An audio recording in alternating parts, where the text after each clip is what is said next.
وہ اپنے پاس موجود رکھے اپنی وصیت، جیسا کہ ہم لین دین کا حساب رکھتے ہیں۔ میں نے اگر کسی کو پیسے دیے ہوں تو میں اس کا حساب رکھوں گا کہ 50,000 میں نے دیا تھا یا 10,000 میں نے کسی کو بطور قرض دیا تھا، اس میں سے اتنا ادا ہو گیا، اتنا بقایا ہے۔ اگر کسی کی دکان ہو تو وہ بھی اپنا حساب کتاب رکھتا ہے۔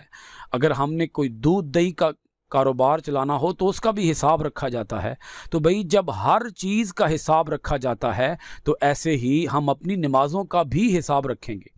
اگر میرا مکان کرائے پر ہے تو میں کرائے کا بھی حساب رکھتا ہوں، لینے والا حساب رکھتا ہے، دینے والا حساب رکھتا ہے۔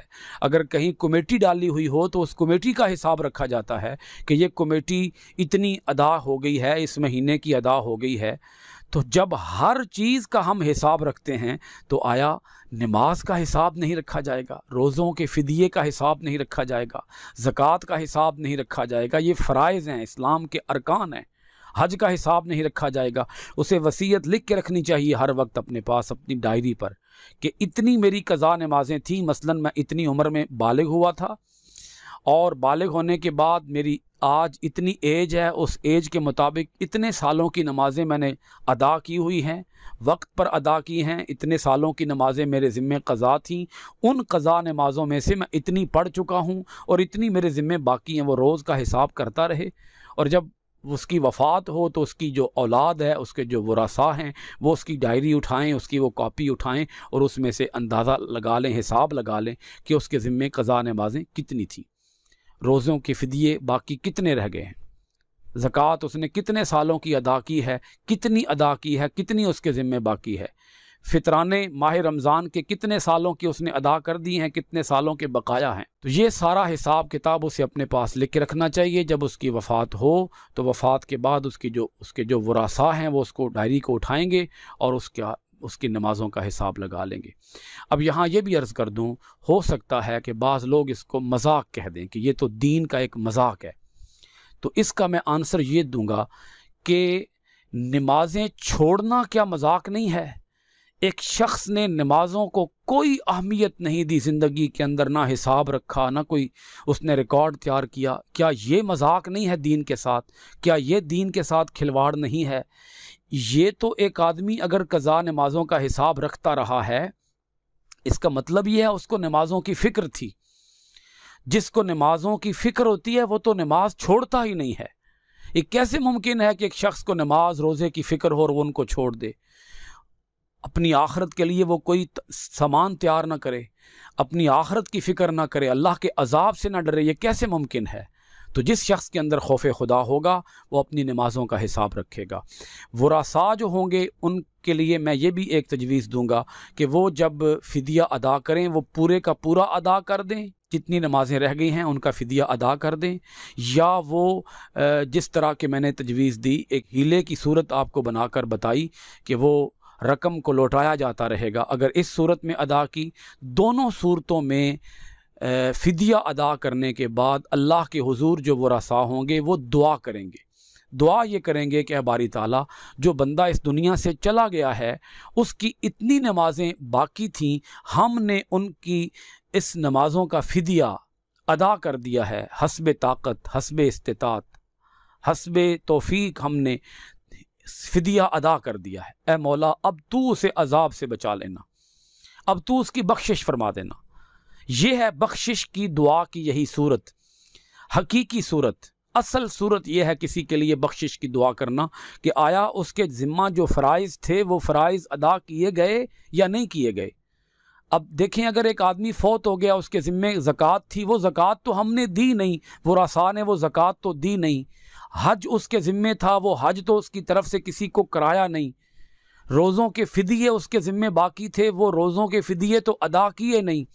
نمازیں اس کے ذمہ باقی تھیں، وہ نمازوں کے فدیے تو ادا کیے نہیں، اور دعا کیے جا رہے ہیں مولا اس کی بخشش کرنا، مولا اسے معاف فرما دینا۔ یہ دعا ایسے ہی ہوگی کہ جیسے کوئی کسان زمین کے اندر بیج کاشت کیے بغیر یہ دعا کرتا رہے کہ مولا تو پھل دے دینا، مولا تو فصل دے دینا، اے مولا تو سبزیاں عطا کر دینا، غلہ عطا کر دینا، اناج عطا کر دینا۔ تو کسان بیج بوئے گا اور اس کے بعد یہ دعا کرے گا کہ اے باری تعالیٰ اس کھیتی کو ہرا بھرا کر دے۔ تو بالکل اسی طرح فدیہ ادا کرنے کے بعد دعا کی جائے گی کہ اے باری تعالیٰ فوت ہونے والا تیری اتنی نمازیں ادا نہیں کر سکا، بتقاضۂ بشریت اس سے یہ گناہ ہو گیا، ہم اس کی طرف سے یہ فدیہ ادا کر رہے ہیں، اس کی طرف سے یہ زکوٰۃ ادا کر رہے ہیں، اس کی طرف سے یہ حج ادا کر رہے ہیں، اسے قبول فرما لے۔ اللہ تعالی ہم سب کو صحیح معنوں میں اسلام کے پانچوں جو ارکان ہیں ان کی ادائیگی کی توفیق عطا فرمائے۔ بہت شکریہ۔ السلام علیکم ورحمۃ اللہ وبرکاتہ۔ مولاي صل وسلم دائما أبدا على حبيبك خير الخلق كلهم